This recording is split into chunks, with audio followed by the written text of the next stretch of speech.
D'accord, Bezrat Hashem, Shalom, voilà, donc c'est bientôt Shavuot, dans 2 semaines, et on aimerait encore raconter quelques petits trucs sur Shavuot, il y a beaucoup à raconter.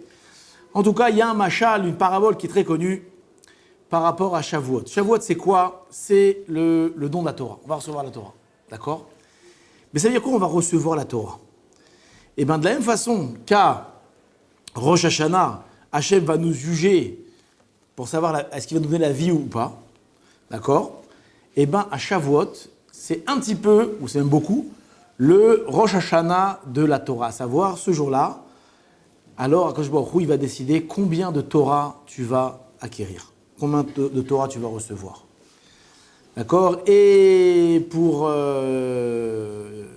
imager ça, il y a un machal, une parabole mignonnette comme ça qu'on raconte, qu'il y a un jour, la maman, elle a fait de la mousse au chocolat. Vous aimez la mousse au chocolat? Oui. Oui. Elle a fait de la mousse au chocolat. Et elle a dit les enfants, j'ai fait de la mousse au chocolat, celui qui en veut, qu'il aille chercher un ustensile. Et donc, tous les enfants, ils partent dans la cuisine et chacun, il vient avec un ustensile. Et il y en a un, il vient avec un tout petit verre à café. Combien il en reçoit? Tout petit peu. L'autre, il vient avec un peu plus grand. Qu'est-ce qu'il reçoit? Un peu plus. L'autre, il revient avec un truc énorme. Qu'est-ce qu'elle fait la maman? Elle lui donne un truc énorme. Alors le petit, il dit, mais pourquoi lui, il a reçu plus? Lui, il est venu avec un plus grand ustensile. Et un autre, il vient avec un ustensile sale. Il dit, ah non, la maman, elle dit, je peux pas mettre de la mousse au chocolat là-dedans, c'est pas beau, c'est sale. D'accord? Ça, c'est une parabole. D'accord? Qu'est-ce que ça vient nous apprendre? Qu'à Shavuot, de la même façon. Si tu viens avec un gros ustensile, alors tu recevras beaucoup de Torah. Si tu viens avec un ustensile sale, d'accord, tu recevras rien du tout. Si tu viens avec un petit ustensile, tu recevras un petit peu de Torah. Donc, par rapport à la préparation, c'est justement cette préparation qu'on va faire depuis Pessah jusqu'à Shavuot. Cette préparation, elle va nous aider à grandir notre ustensile, nettoyer notre ustensile, à devenir un vrai Kéli, un vrai réceptacle de la Torah. D'accord? Maintenant, comment on fait pour être un réceptacle de la Torah? Qu'est-ce qu'il faut faire? Il y a un truc, il faut étudier, il faut se laver, il faut l'obligver, il faut se flageller. Qu'est-ce qu'il faut faire? C'est quoi Alors en réalité, c'est sûr que se flageller, c'est ça. Non, je plaisante.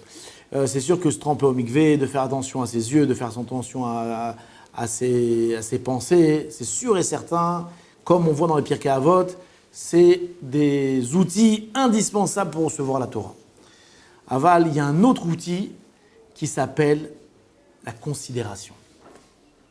C'est quoi la considération? Est-ce que on demande à Kadosh Baruch Hu de nous donner la Torah, mais cette Torah-là, est-ce qu'on la considère? Le Rav Avigdor Miller, vous connaissez Rav Avigdor Miller? Non? Je ne connais pas? Avigdor Lieberman, non, c'est pas le même. Rav Avigdor Miller, c'est un grand Talmid Chacham.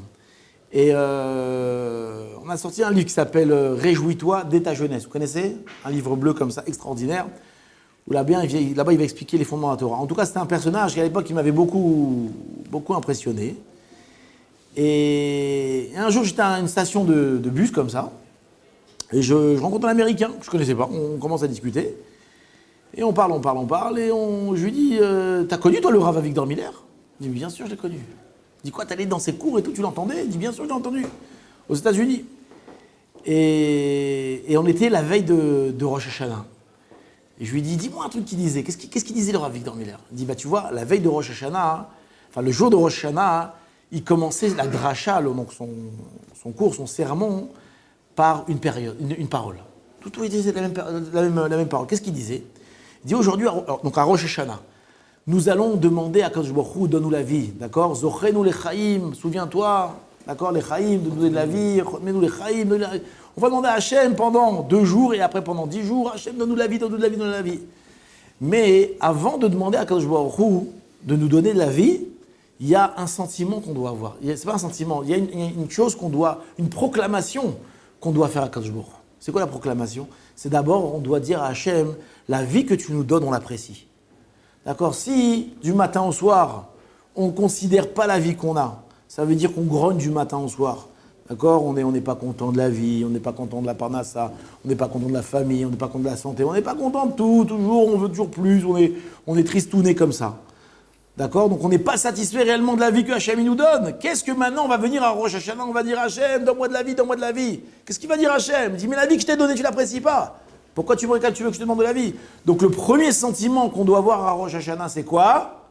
C'est de montrer à Kadosh Baruch Hu que la vie qu'il nous donne, on la considère, elle est agréable, on l'aime, merci beaucoup. C'est vrai qu'il y a des épreuves dans la vie n'est pas toujours facile. Enfin, malgré tout, j'assume, je supporte les épreuves que Hachem m'a données et tous les bons moments, toutes les bonnes choses que Hachem m'a données durant toute cette année, alors au moins le remercier. Donc arriver à Rosh Hashanah avec ce sentiment qu'on considère, qu'on apprécie la vie qu'il nous donne. D'accord? Ce sentiment-là, c'est le même sentiment qu'on doit arriver à Rosh Hashanah. À Shavuot, pardon. J'avais un rave, le Rav Yoshua Toledano, on lui a demandé une fois, c'est quoi Rosh Hashanah? Comment on doit arriver à Rosh Hashanah? Il nous a dit comme ça, et à Rosh Hashanah, tu dois arriver avec un sentiment. C'est quoi le sentiment? Que la Torah, c'est le point merkazi de ta vie. C'est le point central de ta vie, que tout gravite autour de la Torah. Si tu arrives avec un sentiment pareil, un sentiment d'amour de Torah, de considération de Torah, alors Akadosh Baruch Hu, il te donnera beaucoup de Torah.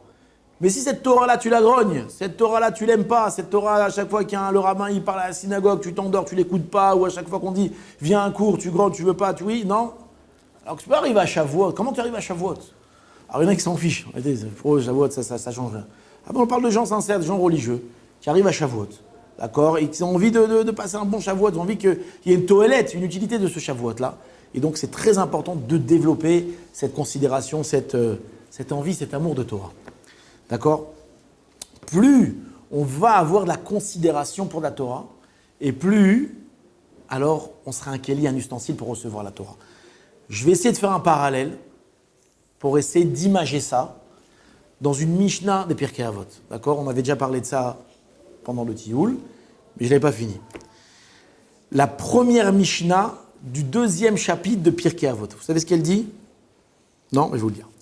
Rabbi Omer, d'accord? Rabbi, il nous dit Ezeu der yeshara she'avor lo adam kol she'tiferet lo sea ve'tiferet lo mina adam. En réalité, cette partie de la Mishnah, c'est pas ça qui m'intéresse, c'est la suite. Rabbi continue, il nous dit Ve'ave zahir bemitzvah kala kebechamura. Et fais attention à une mitzvah kala comme à une mitzvah chamura. C'est quoi une mitzvah kala? Fais attention à une mitzvah kala. C'est quoi une mitzvah kala? Légère, à tes yeux. Alors, une mitzvah kala, hein, une mitzvah légère. C'est quoi une mitzvah légère? On va voir. Qui est bechamura, comme à une mitzvah qui est chamour. C'est quoi une chamour? Chamour, c'est quoi le sens du mot chamour? Chamour, c'est grave, important, grave, quelque chose de chamour. D'accord? Pourquoi tu dois faire autant attention à une mitzvah kala comme à une mitzvah chamura? Tout simplement, le Tana, il nous répond She'en ata yodea matan secharan shel mitzvot. Parce que tu ne connais pas le salaire des mitzvot. On connaît le salaire des mitzvot? On ne connaît pas. D'accord? Donc quand tu as une mitzvah devant toi, ne te dis pas, non, celle-là elle est petite, je ne la fais pas, celle-là elle est grande, oui je la fais. Pourquoi? Parce qu'en réalité, qu'est-ce que tu en sais que celle-là elle est grande, que celle-là elle est petite? Celle-là elle paraît petite à tes yeux, peut-être qu'elle est grande, et celle-là elle paraît grande à tes yeux, peut-être qu'elle est petite. Qu'est-ce que tu en sais? Donc vient le Tana, il nous dit, écoute, fais pas très chbonote, on ne connaît pas le salaire des mitzvot, donc fais attention à une mitzvah légère, comme à une mitzvah grave. Tout va bien? On continue. La Mishnah elle continue, elle avait dit Ve'ave mechashev efsed mitzvah keneged sechara ou srara vera keneged efseda. La première partie, il dit Ave mechashev. C'est quoi mechashev? Mechashev, non, considère. Donner de la considération. Ou bien calcul. D'accord? Fais le calcul. Ve'ave mechashev efsed mitzvah keneged sechara. C'est quoi la perte d'une mitzvah par rapport à son salaire? C'est quoi la perte d'une mitzvah? Alors là-bas, selon comment on explique avec les commentateurs, c'est que si tu as face à toi deux choses, tu as une mitzvah et tu as quelque chose qui n'est pas une mitzvah. D'accord? Et tu te dis que si tu vas faire la mitzvah, eh ben, tu vas perdre quelque chose d'autre. Par exemple, tu as un match de l'OM, oui, et tu as un cours de Torah. Tu te dis, si je vais au cours, je vais rater le match. Oui. Et si je vais au match, je vais rater le cours. Qu'est-ce que toi tu dis, mais si je vais au cours de cours de Torah, ce cours de Torah-là va me faire perdre quelque chose. Vous voyez? La perte qu'une mitzvah m'a entraîné. Alors on dit, fais le calcul, mon ami, fais le calcul. Ouais, c'est vrai que cette mitzvah-là, elle va te faire perdre, entre guillemets, quelque chose, à savoir un match de l'OM, mais d'un autre côté, elle va t'apporter un salaire. Donc fais le calcul, est-ce que ça vaut le coup ou pas? Vave mechachev efsed mitzvah keneged sechara. D'accord? Maintenant, etc. Je continue pas là-dessus parce que ça, je ne veux pas nous embrouiller. La question qu'on pose ici, c'est que si tu me demandes de faire le calcul, c'est que apparemment j'ai une notion du salaire de la mitzvah. Tu me dis un cours de Torah, ouais, fais le calcul par rapport à un autre truc, combien? Apparemment, la mitzvah, tu as une connaissance de son salaire, tu sais combien elle vaut. Oui? Et précédemment, qu'est-ce qu'on a dit? Qu'on ne connaissait pas le salaire des mitzvot. Alors, il faut savoir. En haut, tu m'as dit, fais toutes les mitzvot. Pourquoi? Parce que tu ne connais pas le salaire des mitzvot. Et maintenant, tu me dis, commence à faire des calculs, considère ça, fais des calculs. Mais comment je vais faire des calculs si je n'ai pas de notion? Je comprends qu'une mitzvah, c'est plus important qu'un match de foot ou plein d'autres choses.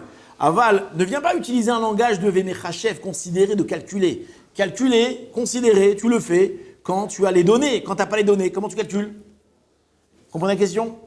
Qui c'est qui pose cette question-là? Le Bala Hafla. Le Hafla, c'est un grand commentateur, il pose la question. Qu'est-ce qui répond à la question? Tu te rappelles la réponse? Qu'est-ce qui répond à cette question-là? Alors il donne un principe extraordinaire. Il dit qu'en réalité, le salaire des mitzvot, c'est toi qui le fixes. Ça veut dire quoi, c'est toi qui le fixes? Comment on peut fixer le salaire d'une mitzvah? Le salaire du mitzvah, c'est Hachem qui la fixe, le salaire de la mitzvah. Comment moi, je vais fixer le salaire d'une mitzvah? Comment ça marche? Il dit tout simplement. Il y a la Gemara dans Masechet Choulin raconte qu'il y a un jour, il y a un bonhomme qui a pris un poulet et qui lui a fait la shrita. Ouais. Et en lui faisant, après la shrita, le sang a coulé. Et après la shrita d'un poulet, on a une autre mitzvah qui s'appelle Kisui Adam. C'est quoi Kisui Adam? C'est tu dois prendre du sable, c'est une mitzvah à part entière de la Torah, tu dois prendre du sable et recouvrir le sang de l'animal. D'accord?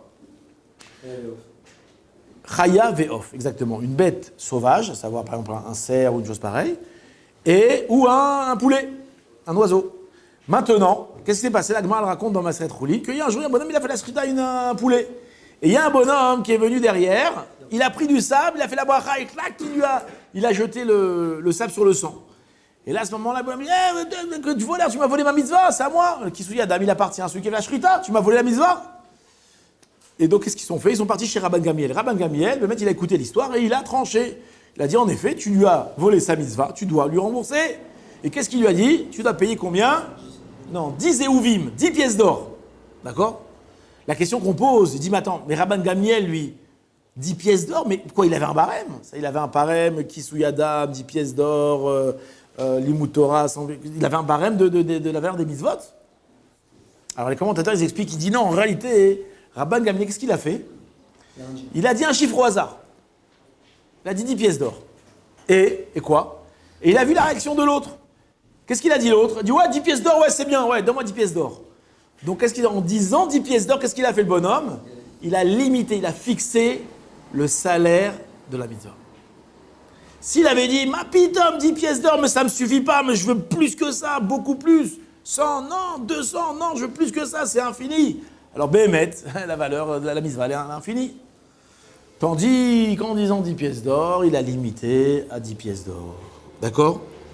Et donc, c'est ça que signifie la mitzvah, la Mishnah. La Mishnah, elle te dit, toutes les mitzvot, kalot ou chamurot, d'accord, qui sont grandes ou qui sont petites, d'accord, tu ne connais pas le salaire de ces mitzvot-là. Pourquoi tu ne connais pas le salaire de ces mitzvot? Parce qu'en réalité, c'est toi qui le fixes. Si tu donnes de l'importance à cette mitzvah-là, alors tu vas fixer la barre de cette mitzvah très très haute. Et c'est ça le calcul que tu vas faire. Si tu tu considères une mitzvah, ça veut dire quoi? Tu donnes de la considération à une mitzvah, alors là, elle prend une réelle valeur. D'accord? Cette application de ce principe-là, on le retrouve dans plein d'endroits. J'ai 2 histoires à vous raconter. Et j'ai plein de choses à vous dire encore. D'abord, pour commencer, déjà, ça répond à une question. Une grande question qui est très connue. Où il y a marqué que Hachem va paye le salaire des mitzvot, des rechaim, des impies, dans ce monde-ci. D'accord? Un homme, il a fait tout plein d'avéros dans sa vie, il a fait quelques mitzvot, qu'est-ce que Hachem il va faire? il va lui payer dans ce monde-ci. Tiens, vas-y, prends. Pourquoi? Afin de le bannir du Olam Haba. La question qu'on pose, comment est-ce que Hachem peut payer le salaire des mitzvot d'un rachat? On a dit, il y a un autre endroit où on dit qu'il n'y a pas de salaire des mitzvot dans ce monde-ci. D'accord? Le Rav Dessler là-bas, dans le premier chapitre, le premier tome du Mirtav Meliaou, il y a tout un mahamar là-bas très intéressant où il explique que Srar mitzvah be'ayama leika, que le salaire d'une mitzvah dans ce monde-ci, il n'y a pas. Là-bas, il explique pourquoi il n'y a pas. Il dit parce que le Olam Haba, c'est quelque chose d'éternel. D'accord? Même si je te donne la plus petite somme, quelle qu'elle soit, la plus petite récompense, quelle qu'elle soit, mais durant l'éternité, ça veut dire que je vais te donner 1/10 de centime d'euro tous les jours pendant l'éternité. C'est toujours beaucoup plus que des centaines de millions d'euros d'un coup. Oui. Pourquoi? Parce que ça, c'est éternel. Ça, c'est pas éternel. Ça, c'est limité. D'accord? Éternel, c'est très très long. Combien de temps ça dure l'éternité, vous savez? Enfin, je ne sais pas combien de temps ça dure, mais par ici, c'est très très long, surtout vers la fin. C'est très long. Non, combien de temps ça dure l'éternité? Vous savez combien de temps ça dure l'éternité? Ouais, c'est sûr, pour dire que ça, c'est évident. C'est sûr que l'éternité, c'est infini, c'est évident. On dit honore ton père et ta mère, on a un salaire. Il y a 3 mitzvot, je crois, il y a des salaires. Il y a fait Mérod, c'est par rapport au Lamba. Ouais, non. Il y a des mitzvot, il y a des endroits où la Torah, elle vient un petit peu nous dévoiler le salaire des mitzvot. En tout cas, ça parle pour combien de temps ça dure l'éternité? C'est combien de temps l'éternité? Ensof, c'est sûr, mais est-ce que tu arrives à me de me faire tâter un petit peu?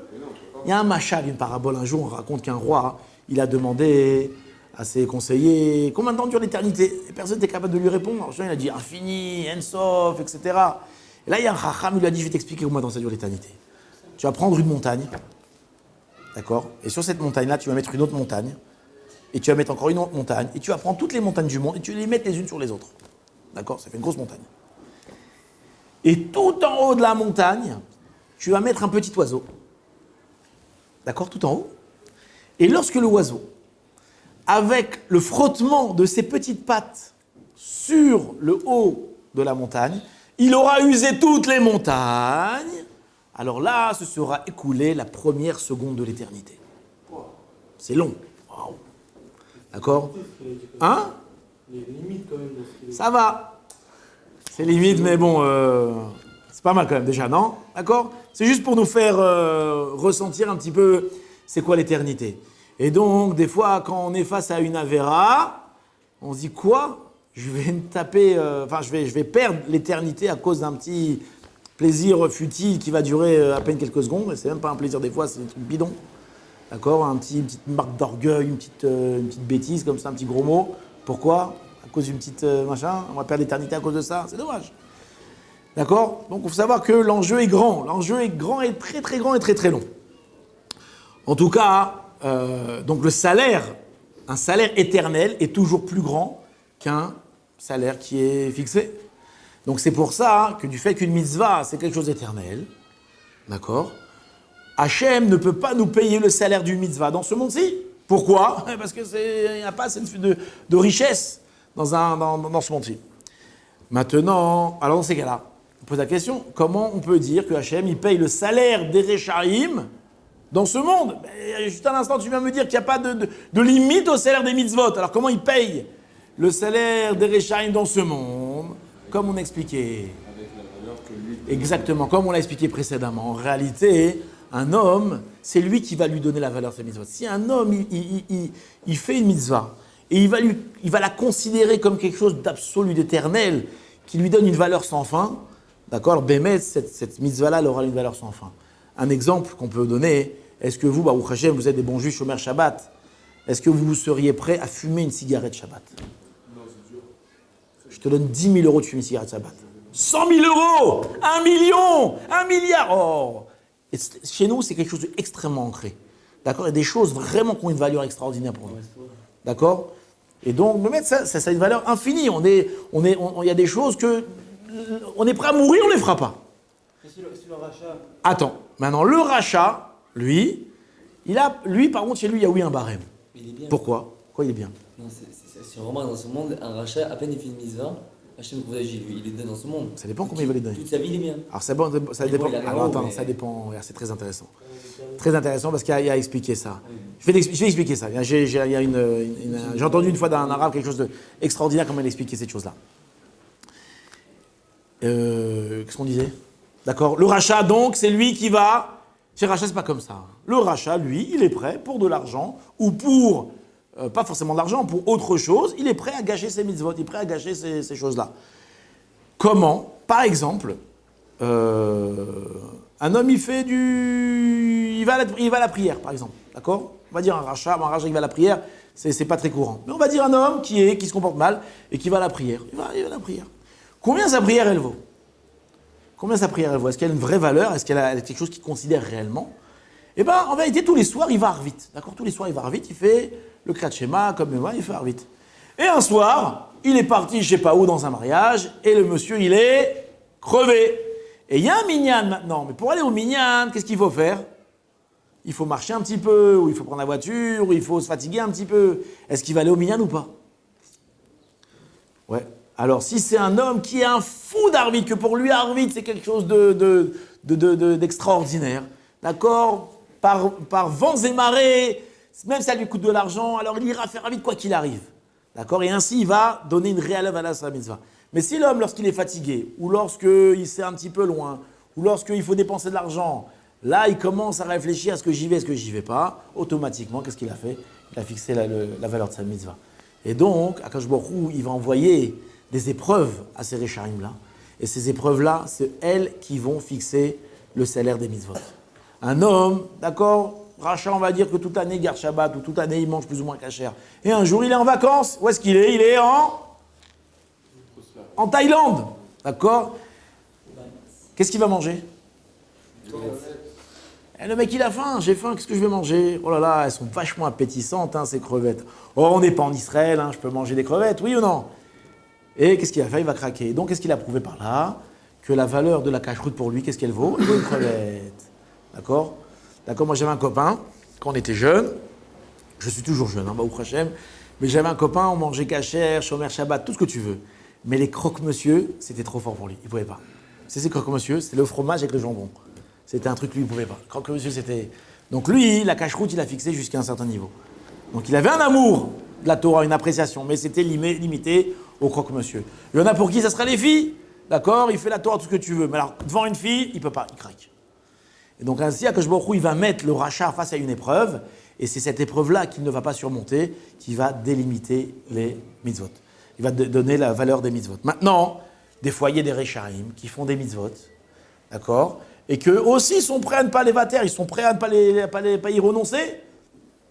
Alors comment est-ce qu'on fixe le prix? Et toi, tu as dit plus que ça, tu as dit une autre chose. Alors ça veut dire quoi? Qu'un rachat qui fait une mitzvah, alors automatiquement il devient Bill Gates, quoi, il reçoit des millions. J'ai entendu un rave, il disait comme ça, il dit, cet homme-là, il est en bonne santé? Oui, en bonne santé? Il respire, il voit, il entend, il mange, il est marié, etc., etc. Mais est-ce qu'il sait combien tout ça, ça coûte? Combien ça coûte, Chas v'Shalom, quelqu'un qui est malade, qui doit changer un rein? Combien ça coûte? D'accord, comment ça coûte changer un rein? Je ne sais pas comment ça coûte, mais ça coûte... Non, oui, non, des fois, je ne sais pas si c'est gratuit, mais on va dire qu'il n'y a pas de rein, pas gratuit. On te propose d'en vendre un, de t'en vendre un. Combien tu es prêt à payer un rein? 10, 15, 20, 30, 50 000 euros, 100 000 euros.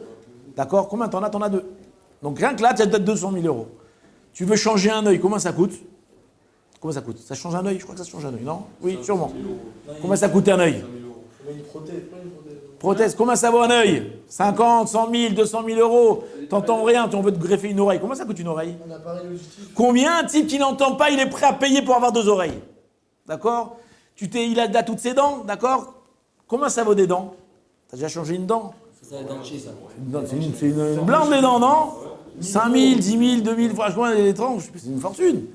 D'accord? En réalité, le monsieur, c'est une fortune ce qu'il a sur lui. Oui ou non? Quoi et alors?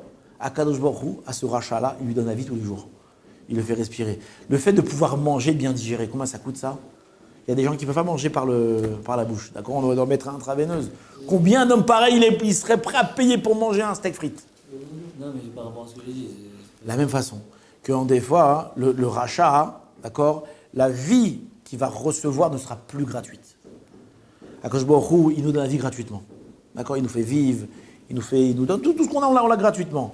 Le rachat, quand il voudra le faire perdre de ce monde, il va dire, écoute, ce rachat-là, il ne mérite pas de vivre. Mais comme j'ai quelques mitzvot, comme il a fait quelques mitzvot et je dois lui rembourser quelques mitzvot, alors je vais lui donner encore quelques jours de location de son corps, qu'il en profite encore. Il y a des rachats qui, grâce aux mitzvot, ils sont bien, ils sont riches, ils sont tout. Alors, oui. Alors c'est pas ça, ils sont pas que ça. Non, ils sont pas que ça. Alors tu peux aussi avoir une petite osséfette, avoir une grosse voiture, avoir une grosse... C'est sur ça, il y a un truc intéressant. Hein, où là-bas, c'est le Rav Dessler, il a un mahamar qui est extraordinaire sur ça. Par rapport au salaire des mitzvot. Peut-être à l'occasion, je vous le ferai, mais c'est un truc très intéressant. Mais il y a une notion de mazal. Vous savez, le mazal, je ne vais pas rentrer dans ça, mais juste pour expliquer. Le mazal, chacun il a un mazal. 40 jours avant la naissance d'un homme, alors on décide, mis à part ça, on décide s'il sera riche, s'il sera pauvre, s'il sera intelligent, s'il sera bête, d'accord? Son profil, il est déjà décidé avant sa naissance. D'accord? La façon dont il va traverser la vie. Est-ce qu'il va naître dans une famille religieuse, pas religieuse? Est-ce qu'il aura des bons amis, pas des bons amis? Tout ça c'est fixé, c'est le profil, d'accord? Et plus que ça, Chazal, ils nous disent que c'est nous qui choisissons avant de descendre, en fonction du Gilgoul présent, de la vie qu'on avait précédemment. Et donc, on a un mazal. Et le Ochot Sadikim, vous allez me dire, Mazal Israël. Mazal Israël, c'est une autre notion. C'est surtout par rapport au klal Israël, que le klal Israël, lui, il n'a pas de mazal. En fonction de ses actes, il peut changer son mazal. Aval, il y a, oui, une certaine programmation pour chacun d'entre nous.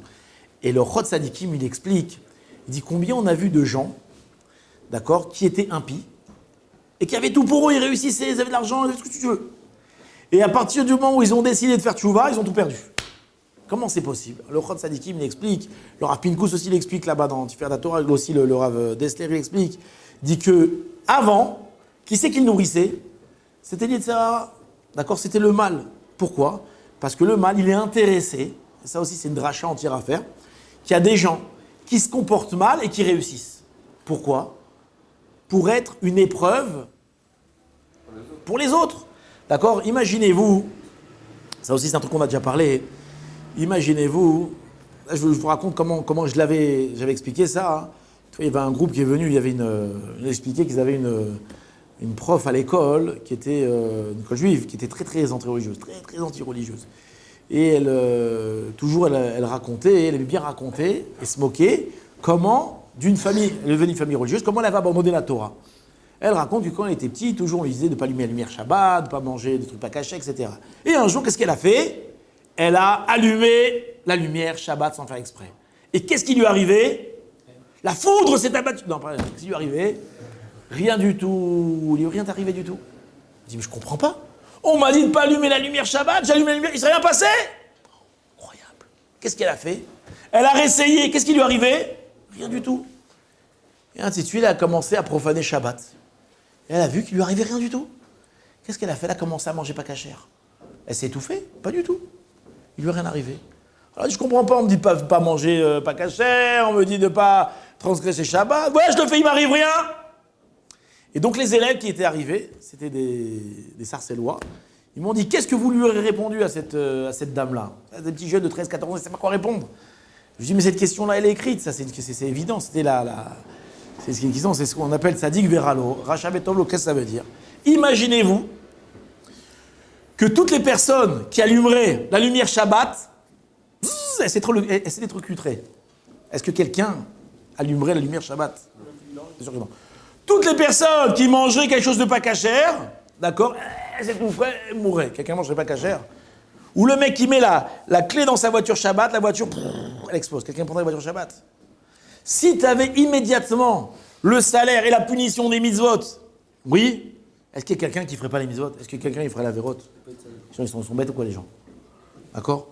Donc en réalité, de ne pas recevoir directement et immédiatement le salaire des mitzvot et la punition d'Averot, c'est quelque chose qui est nécessaire à la bonne marche du monde. Et c'est ce qu'on appelle le libre arbitre. Le libre arbitre, il est que quoi? Que j'ai face à moi le bien et le mal, et je peux choisir ce que je veux. C'est quoi je peux choisir? Je peux prendre un chemin sans qu'il m'arrive rien, et je peux prendre un autre chemin sans qu'il m'arrive rien. Les conséquences, elles ne sont pas immédiates. Les conséquences, elles sont après coup. D'accord? Des fois, ça met 1 an, des fois, ça met 10 ans, des fois, ça met 50 ans, et des fois, ça ne vient jamais. D'accord? Donc, ça met beaucoup de temps. Et pourquoi on parle de ça, je ne me rappelle plus.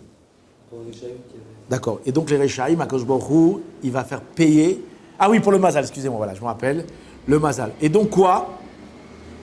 Un rachat qui réussit, c'est une bonne publicité pour le Yetzer Hara. C'est une bonne publicité pour lui. Pourquoi? Parce que grâce à lui, alors il va réussir à tromper les autres. Quoi, tu veux faire tchouva, mais laisse tomber. Regarde là, celui-là, il fait pas la Torah. Regarde comment il réussit, il fait comme lui. Et il y a un autre truc qui s'appelle Tzadik Veralo. C'est un Tzadik qui lui arrive que des galères. Et qu'est-ce qu'il lui dit au Yetzer Hara? Il dit, tu veux faire tchouva, regarde l'autre, là, il est religieux, mesquin, il a que des galères, il a. Et donc ainsi, on a face à nous le libre arbitre. C'est ce qui se passe dans le monde. Et c'est ce qui se passe dans le monde. Et c'est ce qu'il dit le Rod Tzadikim. Il a dit combien de personnes qui étaient impies, qui faisaient d'avérotes, et qui réussissaient. Et dès qu'ils ont fait tchouva, ils ont tout perdu. Pourquoi? Là, il explique tout simplement. Il dit avant, ça c'est le langage du Rav Dessler, avant c'était des agents du Yetzer Hara. Ils travaillaient pour Yetzer Hara. Donc c'est normal que le Yetzer Hara, il les paye. Si maintenant vous êtes représentant chez une grande marque, c'est normal qu'il vous donne quoi? Un appartement de fonction, une voiture, un salaire, d'accord? Vous travaillez pour lui. Donc le Seri Sharim là travaille pour le Yetzer Hara, donc c'est normal ils reçoivent. Mais à partir du moment où le bonhomme il dit au Yetzer Hara, écoute, je travaille plus pour toi. Ah, travaille plus pour moi? Bah tu me rends tout. Tu me rends la dadam, tu me rends la grosse voiture, tu me rends tout. Et tu retournes sous ton mazal. Si tu as un mauvais mazal, et ben maintenant tu supportes ton mazal tout seul. Et si tu as un bon mazal, bon, ben ta chef, tu pourras continuer. Parce que je change de patron. Ah, le Rav Pinkus, il parle. Ah, c'est très intéressant ce que vous dites.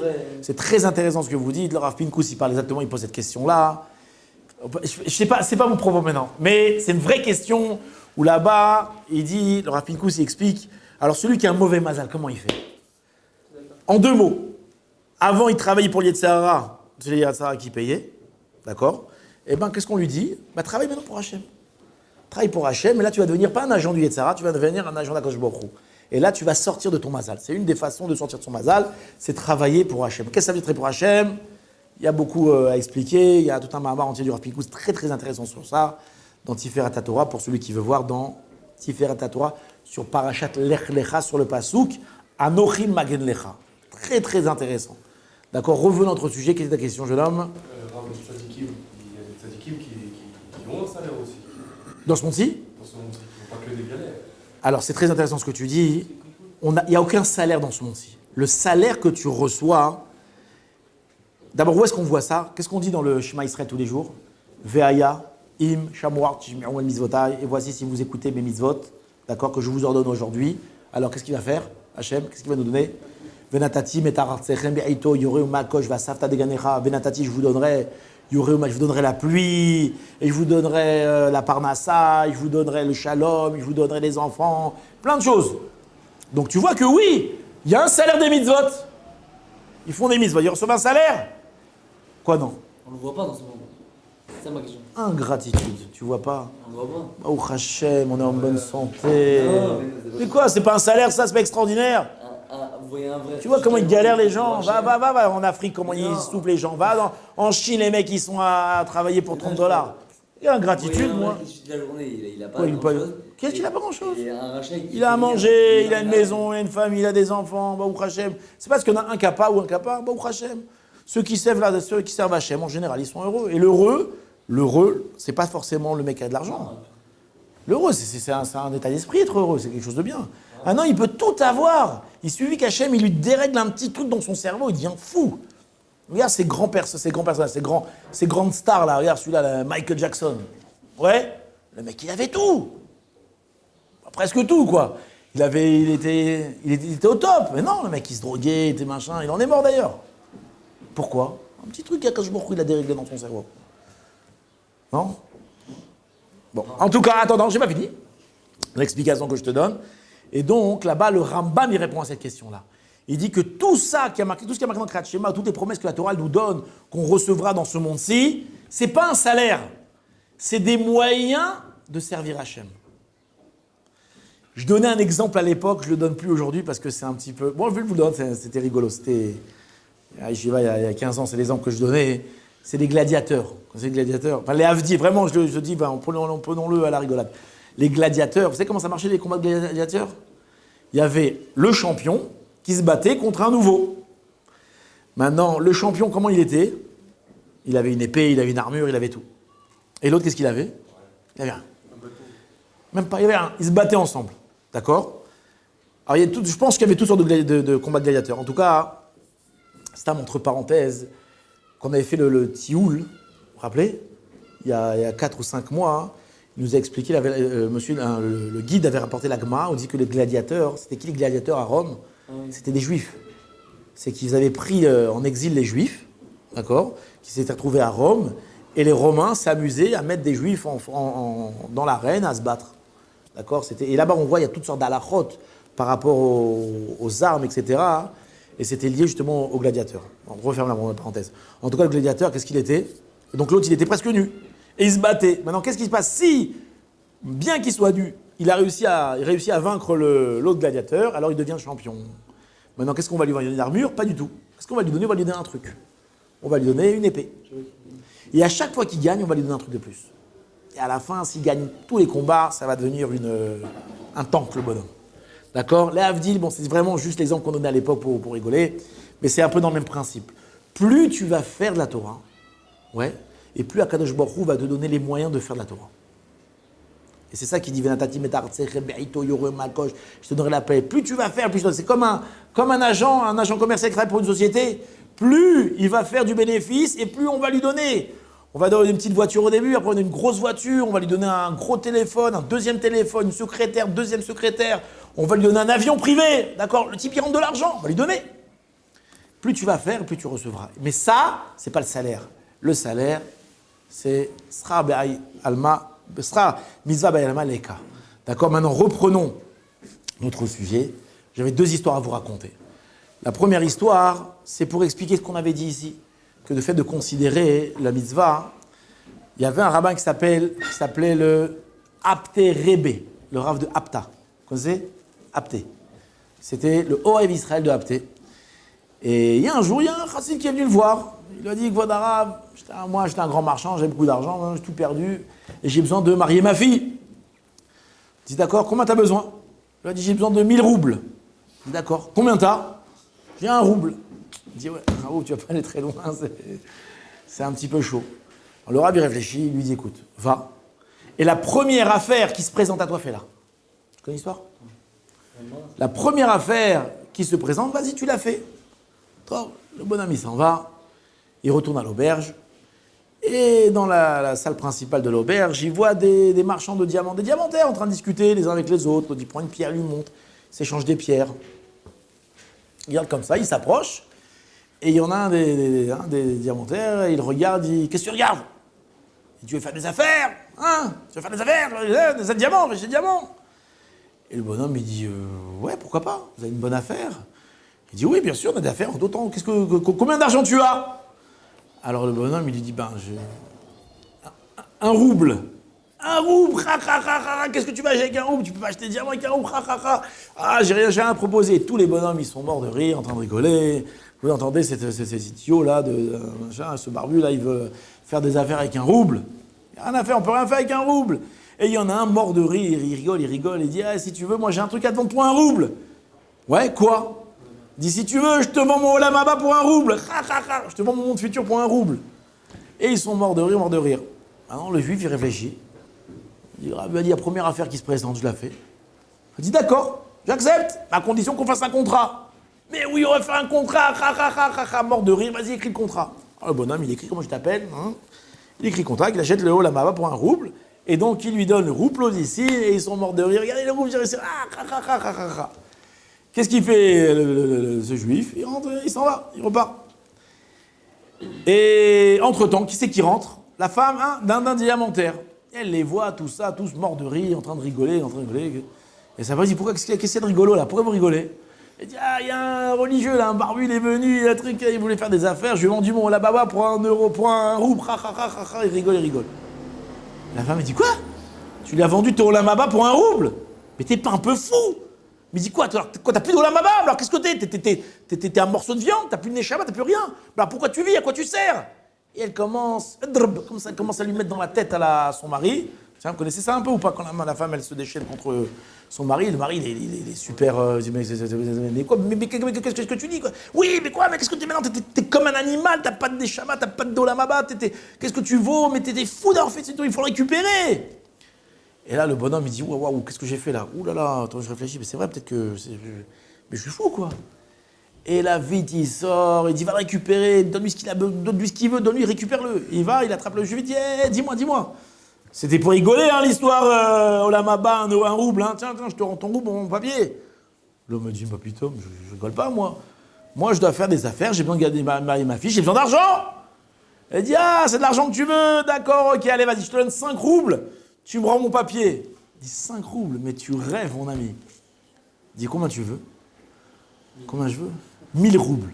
Quoi? 1000 roubles? Mais t'as pas honte, voleur, 1000 roubles? Mais quelle honte! Entre nous, c'est pas ce qu'il lui fait, non?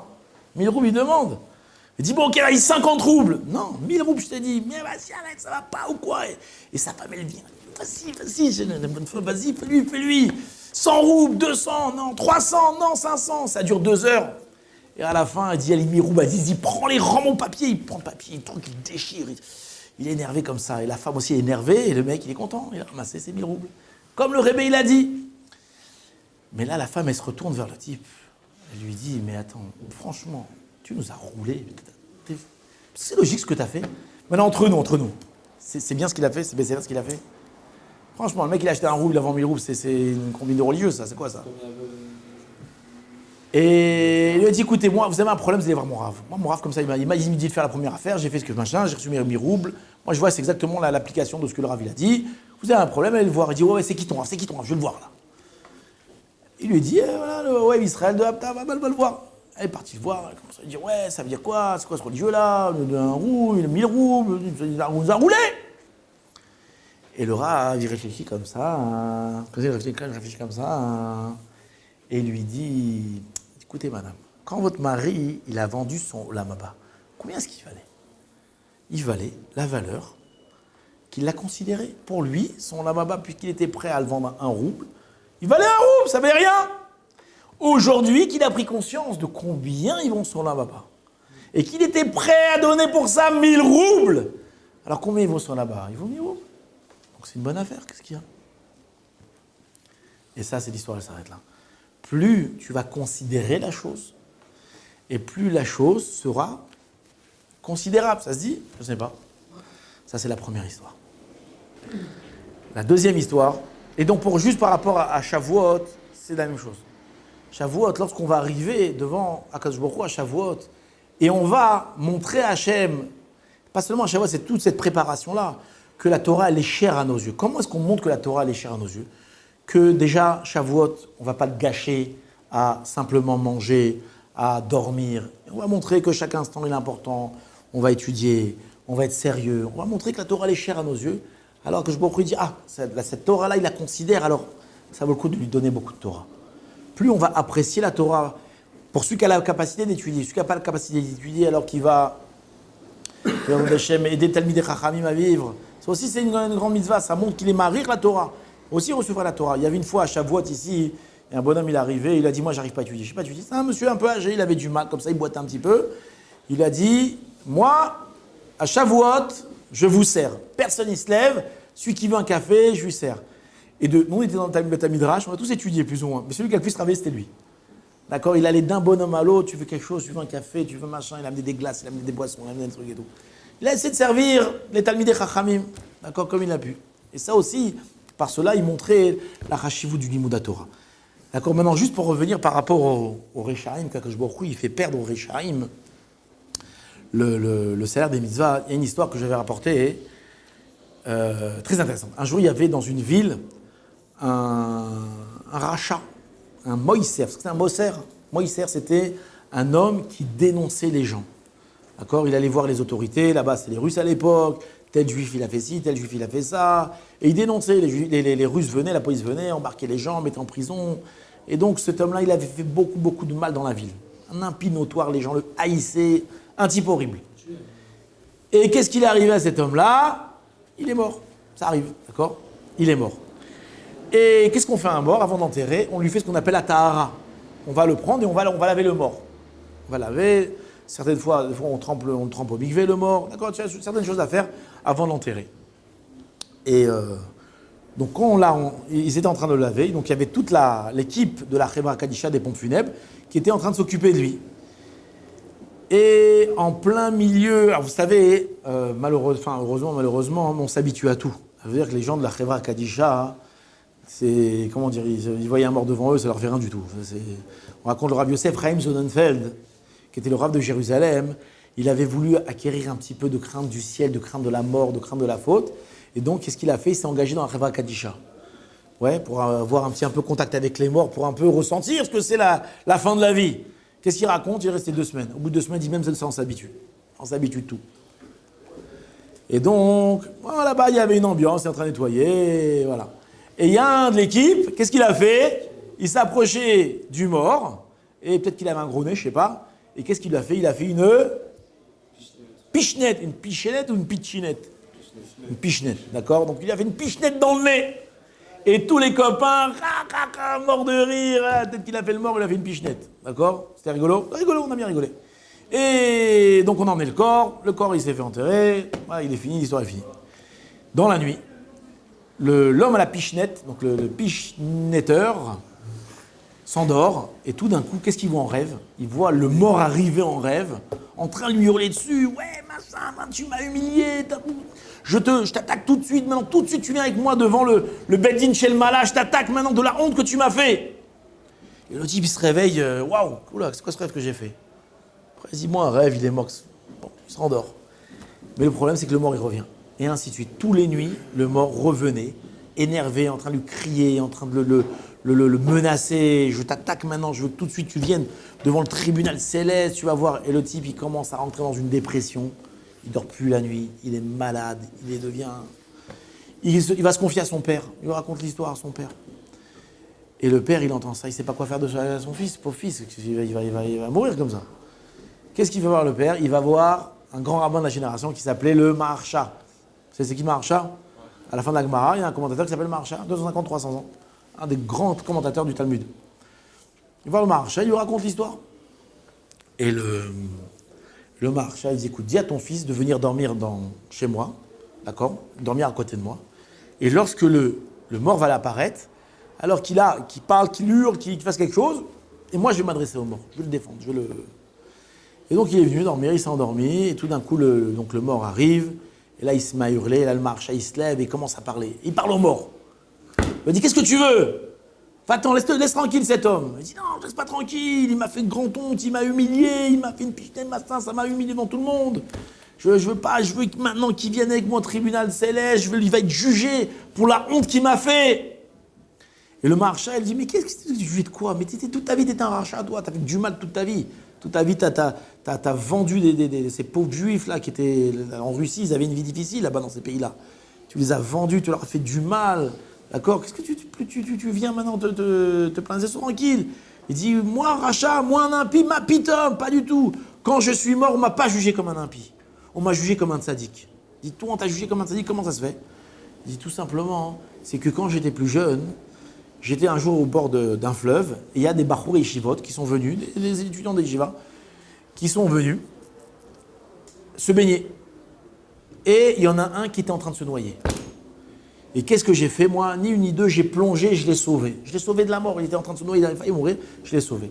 Et cet homme-là, ce jeune homme-là, d'accord, c'est devenu un grand Talmid Chacham. Un des grands de la génération, un grand Talmid Chacham. Et quand je suis monté au Lamaba, c'est vrai que j'ai plein d'avérotes, j'ai plein de fautes. Mais on m'a dit que quoi? Le fait d'avoir sauvé cet homme-là, alors je méritais d'hériter de toute sa Torah. Et toute la Torah que cet homme-là, il a étudiée, et qu'il a transmis aux élèves, toute sa Torah, elle m'appartient à moi aussi. Et je suis un associé de sa Torah-là. Et donc, je ne suis pas considéré comme un rachat. Alors c'est pas vrai, cet homme-là, il m'a fait honte, et je veux qu'il paye maintenant. Qu'est-ce qu'il dit le Maharsha? Qu'est-ce qu'on répond à une question pareille? C'est balèze quand même. Hein. Qu'est-ce que le Maharsha, il lui dit? C'est lui qui s'est donné. Non, c'est pas lui qui... Non, ça c'est trop fantastique, ça. Non. Qu'est-ce qu'il lui répond le Maharsha? Il lui a dit, mais espèce d'imbécile. Tu te rends compte le Olam Haba, un homme rachat comme toi, hein, la chance que tu as d'avoir hérité d'un Olam Haba extraordinaire comme ça. Qu'est-ce qu'on essaye maintenant du ciel de te faire? Qu'est-ce qu'ils se sont dit dans le ciel? Ils ont dit, sauf ce mec là, c'est un rachat. C'est vrai qu'il a fait une mitzvah, etc. Il a sauvé un homme, Magda Torah. Aval Bémet, Magialo, tout ça, ça lui revient, toutes ces choses-là. Ils veulent te faire perdre ce que tu as mérité maintenant. Ils veulent que tu tues cet homme-là, l'homme à la pichinette. d'accord, que tu l'intrigues et tu lui fasses du mal. Et si cet homme-là, il meurt à cause de toi, qu'est-ce qui va se passer? Eh bien, toute sa descendance qu'il aurait pu avoir, et va savoir la descendance qu'il peut avoir. Peut-être de lui va sortir un grand Talmid Chacham, un grand sadique, et de ces sadikim, encore d'autres sadikim, des générations entières. D'accord? Vous savez, Caïn et Abel, ils étaient deux. Ouais? Caïn. Non, on ne peut pas dire Caïn et Abel. On va dire Adam Arishon et Chava, ils étaient deux. De deux personnes, combien on est aujourd'hui? Des milliards d'habitants, d'accord? De deux personnes seulement. Donc d'une personne, c'est un monde entier qui peut sortir. Donc en tuant cette personne-là, c'est des générations de juifs que tu es en train de tuer. Et donc cet homme-là, s'il meurt, ce sera ta faute s'il meurt.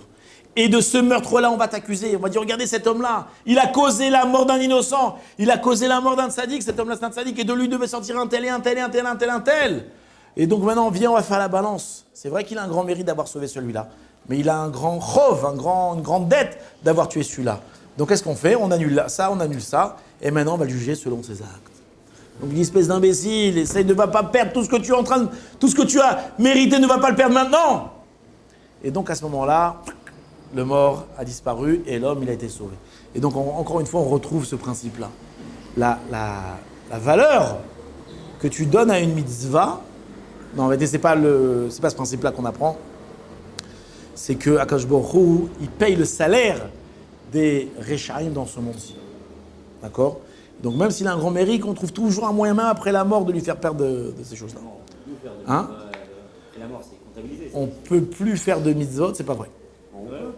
En laissant des enfants, tzadikim derrière nous, qui disent le Kaddish, tu peux régresser aussi. Ah, c'est terrible. Le Ben Ishraï, il disait aux femmes qu'elles n'avaient pas le droit de se faire photographier. D'accord? Il dit une femme ne doit pas se faire photographier. Pourquoi elle doit se faire photographier? Alors, on a tendance à croire parce que c'est pour des raisons kabbalistiques. Il y a des grands kabbalistes qui ne veulent pas se laisser photographier. D'accord? Il y a des admourim, jusqu'à aujourd'hui, il n'y a pas de photo d'eux. Pourquoi? Parce que pour eux, l'image, alors ça reprend quelque chose, le tselem, on ne veut pas qu'on le reprenne. D'accord? Ils ne se laissent pas photographier. Mais le Ben Ishraï, c'est pas pour ça qu'une femme ne doit pas se laisser photographier. Pourquoi?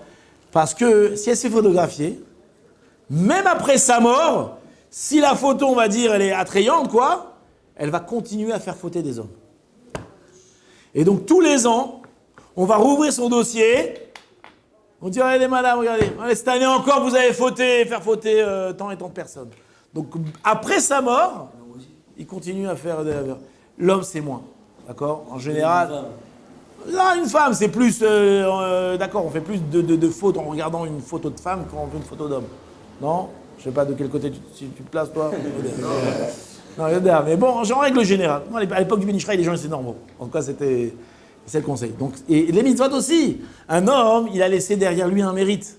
D'accord? Il a laissé derrière lui un mérite. Il a construit une yeshiva. Il a, je sais pas ce qu'il a fait. Il a fait plein de choses. Il a donné à David Chaim d'étudier. Et cet homme-là, après sa mort, il continue à étudier. Et ben, c'est son salaire continue. D'accord? Un homme qui a laissé derrière lui des enfants de sadikim, c'est extraordinaire. D'accord? Toute cette Torah qui vont avoir les enfants. Une histoire connue. Il y a un homme qui avait pas d'enfant. Il est parti voir Rabbi Chaim de Volodine, je crois que c'était. Et il lui a demandé, il a dit, voilà, moi je vous donne tant, machin, je vous demande de faire Kaddish pour moi après ma mort. Pas d'enfant, moi j'ai la yeshiva, faites Kaddish pour moi après la mort. Je crois que c'est Rabbi Chaim de Volodine. En tout cas, cet homme-là, les années sont passées, il est mort. Et donc le Rav, il a été Mekayem, il a accompli sa promesse. Il a commandé à dire Kaddish pour lui, faire des mishnayot pour lui. Et arrivé un moment où le mort il est apparu, il a dit stop, arrêtez. Il dit quoi arrêtez? Il dit quand vous avez commencé à dire Kaddish sur moi, alors on m'a monté d'un niveau à un autre niveau, on m'a mis une couronne sur la tête et on m'a monté. Et là je suis arrivé à des niveaux que je ne comprends même plus où je suis là. Donc un mérite que tu laisses derrière toi. Il continue après derrière toi. Et Chas v'Shalom, une avéra que tu laisses derrière toi, une avéra que tu laisses derrière toi, elle continue après toi. Il y a des gens qui ont fait du mal, pas donné de nom et pas donné d'exemple, et on peut imaginer qu'ils ont laissé des mauvaises choses dans ce monde-là, ils sont morts, et ces mauvaises choses, elles ont continué. Donc quand quelqu'un ils vont te tzaddik, ils rentrent en Amava tout seul avec ses mérites à lui. Est-ce que ses enfants ou quoi qui font la vérote, ils le font régresser? Ils peuvent le faire sortir de la Amava? C'est une bonne question. J'ai posé cette question à Talmid Chacham, je vois plus ce qu'il m'avait répondu par rapport à ça. Parce qu'il y a une certaine limite à ça. que si l'homme, il avait fait des efforts, il a tout fait pour éduquer ses enfants comme il fallait, alors maintenant, est-ce qu'il est complètement responsable des... Je crois que, si je me rappelle, la question que j'ai posée il y a 17 ans, je l'ai posée. J'avais posé une autre question. Je ne sais pas plus ce qu'il m'avait répondu par rapport à ça. Hein. Il m'avait dit... Non, la question que j'avais posée à l'époque, c'était par rapport... Que nous, on est des Gilgoulim, d'accord? On est des réincarnations. On vient réparer quelque chose. Mais si je viens réparer quelque chose, mais au passage, je casse autre chose, d'accord? Que j'avais déjà réparé dans la vie précédente. Alors quoi? Je devrais encore revenir une fois pour réparer... C'est sans fin. Là-bas, on dit que non. Ce que tu as réparé, tu as réparé. D'accord? Ce que tu as fauté, tu le paieras. Tu auras un guéhinum pour ça, un petit quelque chose pour ça, t'inquiète pas. Mais ce que tu as réparé, tu as réparé. Mais il y a un truc qui est difficile à comprendre. Comment on peut... Là, on est tous des Gilgoulim. On est tous des Gilgoulim. Je ne suis pas expert en Gilgoulim, Oui, mais d'après mes maigres connaissances, je pense que oui, nous sommes tous des D'accord. Gilgoulim. Alors, comment on peut parler de Gehinnom, Gan Eden, si quand on va monter, on redescend? C'est-à-dire, on ne peut pas rentrer dans le Gan Eden. La Neshama, il y a plein de halakim dans la Neshama. Je ne suis pas expert en ça, vraiment, je m'excuse de ne pas avoir suffisamment étudié ce sujet-là. Mais dans la Neshama, il y a plusieurs halakim. D'accord? Il y a plusieurs parties dans la Neshama. D'accord? Donc il y a des parties qu'on a réparées, et des parties qu'on n'a pas réparées. Voilà, mes Hashem, messieurs, j'espère que voilà, ça vous a intéressé ce qu'on a raconté. Et on nous souhaite un Shavuot Tov, ça se dit? Non, c'est bidon. Un Chag Sameach, mes Hashem.